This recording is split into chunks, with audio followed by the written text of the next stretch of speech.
বিশ্বকাপ টি-20 ফাইনালে ভারতের বিপক্ষে জয় পেতে সাউথ আফ্রিকার প্রয়োজন ছিল ১ ওভারে ১৬ রান। ক্রিজে ছিল ডেভিড মিলার, আর অপর প্রান্তে বোলার ছিল হার্দিক পান্ডিয়া। প্রথম বলেই ৬ মারতে গিয়ে তালুবন্দী হয়ে আউট হয়ে যান ডেভিড মিলার। আর ডেভিড মিলার আউট হওয়ার সাথে সাথেই বিশ্বকাপ জেতার সম্ভাবনা শেষ হয়ে যায় সাউথ আফ্রিকার। মিলার আউট হয়ে যাওয়ায় এরপর আর ম্যাচটা জিততে পারে না সাউথ আফ্রিকা। জয়ের হাসি হাসে ইন্ডিয়া। সাউথ আফ্রিকার ম্যাচ হারার পর বিভিন্ন গণমাধ্যম থেকে নিউজ আসে যে সাউথ আফ্রিকার হয়ে টি-20 থেকে অবসর নিয়েছে ডেভিড মিলার।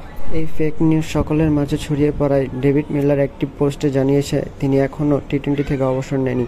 তিনি এখনও জাতীয় দলে সাউথ আফ্রিকার হয়ে খেলতে চান অনেক দিন। শুধু ডেভিড মিলার না, গুঞ্জন উঠেছে মাহমুদুল্লাহ রিয়াদকে নিয়েও। তিনিও নাকি টি-20 বিশ্বকাপের পর টি-20 থেকে অবসর নিয়েছে।